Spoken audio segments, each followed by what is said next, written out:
Bismillahirrahmanirrahim. Assalamualaikum warahmatullahi wabarakatuh.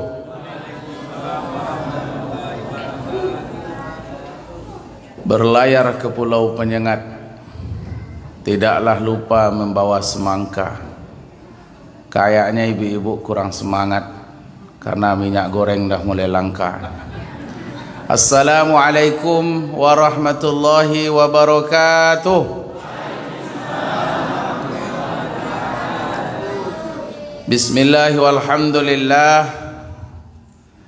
Alhamdulillahi wa kafa, wassalatu wassalamu ala sayyidil mustafa wa ala alihi wa sahbihi min ahli sidqi wal wafa. Ashhadu an la ilaha illallah wahdahu la syarika lah, wa ashhadu anna muhammadan abduhu wa rasuluh.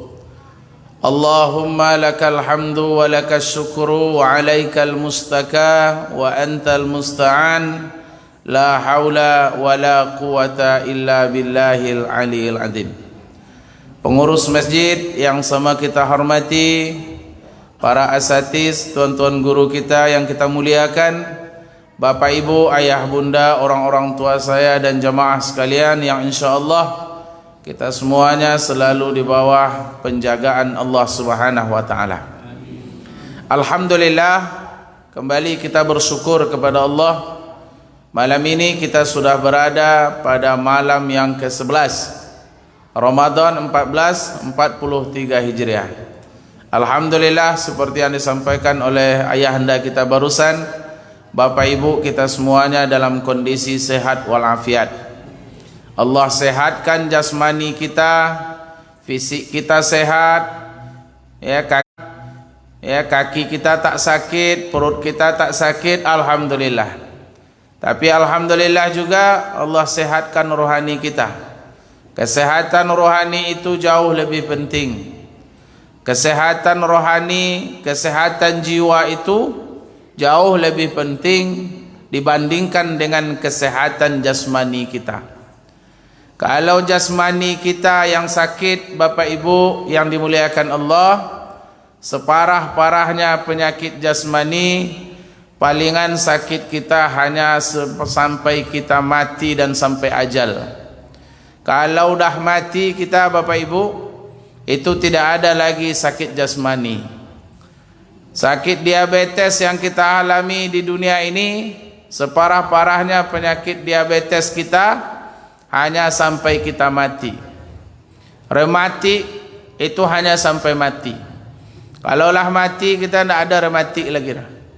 Nanti kita berjalan, nanti meniti sirat, ribuan tahun kita meniti jembatan sirat, tidak ada alasan, ya Allah saya tidak bisa berjalan karena saya rematik. Tidak ada lagi alasan di akhirat nanti ketika kita menunggu antrian di padang mahsyar, ya Allah saya tak bisa antrian karena saya penyakit diabetes. Semua penyakit jasmani kita akan sembuh kalau kita sudah mati. Tapi kalau penyakit rohani, bapak ibu yang dimuliakan Allah, itu jauh lebih bahaya daripada penyakit jasmani. Apa bahayanya? Yang pertama, rohani kita kalau sakit, itu orang lain lebih tahu daripada kita. Beda dengan jasmani. Kalau jasmani kita, badan kita sakit, kitalah yang paling tahu. Orang lain kalau tidak diceritakan, orang tidak akan tahu. Di antara kita yang hadir ini, siapa bapak ibu yang sakit, bapak ibu lah yang tahu. Kami kalau tidak bapak ibu ceritakan, kami tidak akan tahu. Tapi kalau penyakit rohani, orang lainlah yang lebih tahu daripada kita sendiri. Terkadang kita tidak sadar bahwa rohani kita sedang sakit. Sombong adalah penyakit rohani. Kadang orang yang sombong tak sadar bahwa dia sombong. Orang lainlah yang tahu bahwa kita itu sombong. Iri dengki itu adalah penyakit rohani. Kadang orang yang iri dengki dia tak sadar bahwa dia iri, dia itu dengki. Orang lainlah yang tahu bahwa dia sedang iri dan dengki. Termasuk penyakit gila, Pak. Orang yang gila itu kadang dia tidak tahu bahwa dia itu orang gila. Kalau datang kita ke rumah sakit jiwa Tampan itu Pak, itu kata orang gila yang di situ tu, yang gilo tu kita Pak. Dah datang lo orang gilo, padahal ini orang gilo. Kenapa? Karena dia tidak sadar bahwa jiwanya sedang sakit. Kalau kita tanya sama orang gila yang berjalan-jalan di pinggir jalan tu, apakah bapak gila? Pasti dia jawab, saya tak gila. Yang gila bapak. Kenapa? Karena dia tak sadar bahwa jiwanya sedang sakit. Yang kedua, kalau penyakit rohani itu efeknya sampai ke akhirat. Dah mati kita Bapak Ibu, efek dari penyakit rohani itu akan berefek kepada kehidupan akhirat. Berapa banyaknya orang yang dilemparkan ke neraka hanya disebabkan keirian dan kedengkian. Iri dengki adalah penyakit rohani. Betapa banyaknya orang yang dilemparkan ke neraka karena disebabkan kesombongan dan keangkuhan di dunia. Kesombongan dan keangkuhan itu adalah penyakit rohani. Betapa banyaknya orang yang dihinakan oleh Allah Subhanahu wa taala karena ketamakan dan keserakahan waktu hidup di dunia. Tamak dan serakah itu adalah penyakit rohani. Fir'aun itu kenapa dihinakan Allah? Karena dia tamak dan serakah dengan jabatannya. Dia tidak mau kekuasaannya terganggu, maka dia lakukan segala cara asalkan dia jangan sampai lenser dari jabatannya. Maka Allah hinakan Fir'aun, Allah tenggelamkan di Laut Merah bersama bala tentaranya. Dia hina di hadapan Allah, dia hina di dunia dan di akhirat karena penyakit rohani yang tidak dia sadari. Maka Bapak Ibu yang dimuliakan Allah, maka rohani kita ini mesti kita terapi Bapak Ibu. Rohani kita mesti kita obat secepat dan sesegera mungkin. Bagaimana secepat kita mengobati jasmani kita, maka rohani kita juga harus kita carikan obat secepat kita mengobat jasmani kita. Kalau jasmani kita sakit, cepat kita carikan obat. Sikit saja sakit kepala, langsung datang ke dokter, berapapun biayanya kita bayar. Sedikit saja lambung kita sakit, kita cari obatnya. Tidak menunggu besok, malam ini sakit, malam ini kita cari obatnya. Begitu sayangnya kita dengan jasmani kita Bapak Ibu. Nah, sudahkah kita perhatikan rohani kita seperti kita memperhatikan jasmani kita? Maka terapi rohani itu juga harus penting, harus lebih diutamakan daripada jasmani. Apa obat rohani Bapak Ibu yang dimuliakan Allah? Salah satunya adalah Al-Quranul Karim. Apa kata Allah Subhanahu wa taala dalam surat Yunus? Bismillahirrahmanirrahim. Ya ayyuhan nas, qad ja'atkum mau'izatum mir rabbikum wa shifaa'un lima fis sudur. Wahai manusia, sungguh telah datang Al-Quran dari sisi Tuhanmu sebagai obat apa yang ada di jiwa, apa yang ada di dada. Wa shifaa'un lima fis sudur, untuk mengobati apa yang ada di dada. Apa yang ada di dada kita Bapak Ibu? Itulah hati. Apa itu hati? Itulah jiwa manusia. Maka obat yang paling mujarab bagi rohani-rohani yang sakit adalah Al-Quranul Karim. Bapak Ibu yang dimuliakan Allah, kita ini beruntung Pak. Kita beruntung menjadi umat yang menerima Al-Quranul Karim. Mukjizat Rasulullah yang paling tinggi, lebih tinggi dari Isra Mi'raj, lebih tinggi dari membelah bulan, lebih tinggi dari air yang keluar dari celah-celah jari beliau. Apa mukjizat Rasulullah paling tinggi? Itulah Al-Quranul Karim. Saking mulianya Al-Quran ini Bapak Ibu, apa saja yang disentuh oleh Al-Quran itu dia akan menjadi mulia. Apa saja yang tersentuh oleh Al-Quran, maka dia akan menjadi mulia. Apa contohnya? Malaikat yang paling mulia dari 10 orang malaikat yang wajib kita tahu, malaikat apa yang paling mulia Bu? Jibril. Padahal Jibril itu kalau dibandingkan dengan malaikat Israfil, malaikat Israfil jauh lebih besar daripada Jibril. Jibril kalau dibandingkan dengan malaikat Israel pencabut nyawa, itu malaikat Israel jauh lebih pemberani daripada malaikat Jibril. Bahkan seluruh malaikat itu nanti malaikat Israel lah yang akan mencabut nyawa mereka. Tapi kenapa Jibril yang menjadi mulia? Karena Jibril lah yang mengantarkan dan membawa Al-Quranul Karim. Karena Jibril lah yang menjadi perantara Al-Quranul Karim. Maka Jibril menjadi mulia karena disentuh oleh Al-Quranul Karim. Negeri yang paling mulia di dunia, negeri apa Bapak Ibu? Mekah dan Madinah. Walaupun Amerika adalah negeri yang kaya raya, negeri yang superpower, walaupun Rusia adalah negeri yang besar, punya kekuatan militer yang luar biasa, walaupun Qatar adalah negeri yang terkaya, tapi yang paling mulia adalah negeri Mekah dan Madinah. Kenapa Mekah Madinah menjadi mulia? Karena disitulah Al-Quran itu diturunkan. Yang turun di Mekah namanya ayat-ayat Makkiyah, yang turun di Madinah namanya ayat-ayat Madaniyah. Maka Mekah dan Madinah menjadi mulia karena disentuh oleh Al-Quranul Karim. Bulan yang paling mulia di antara 12 bulan. Apa bulan yang paling mulia? Bulan suci Ramadan. Saking mulianya bulan Ramadan itu, 3 bulan sebelum dia datang kita sudah meminta kepada Allah, Allahumma barik lana fi Rajab wa Sya'ban wa ballighna Ramadan. Saking mulianya bulan suci Ramadan itu, 1 bulan penuh kita disuruh berpuasa. Kenapa Ramadan menjadi mulia? Karena di bulan itulah Al-Quran diturunkan.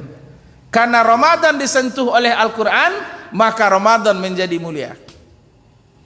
Malam yang paling mulia di antara sekian banyak malam adalah malam Lailatul Qadar. Itulah malam paling mulia, Pak. Saking mulianya Lailatul Qadar ini, siapa yang beramal di malam Lailatul Qadar ini bagaikan beramal 1000 bulan. Bahkan Lailatul Qadar ini khusus buat umat Nabi besar Muhammad sallallahu alaihi wasallam. Kenapa Lailatul Qadar menjadi mulia? Karena malam itulah Al-Quran diturunkan. Inna anzalnahu fi lailatul qadr. Sesungguhnya kami turunkan Al-Quran itu pada malam Lailatul Qadar. Dari mana? Dari Lauhul Mahfuz. Allah turunkan ke langit dunia Baitul Izzah itu pada malam Lailatul Qadar, turunnya sekaligus.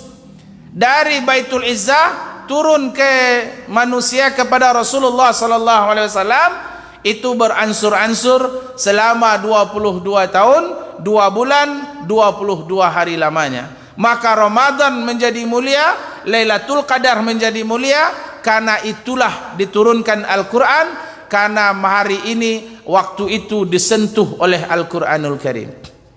Apalagi Bapak Ibu yang jadi mulia? Nabi yang paling mulia Nabi Muhammad. Tidak akan masuk surga nabi-nabi yang lain kecuali beliaulah orang yang pertama masuk surga. Kenapa beliau menjadi mulia? Salah satu sebabnya beliaulah yang menerima Al-Quranul Karim.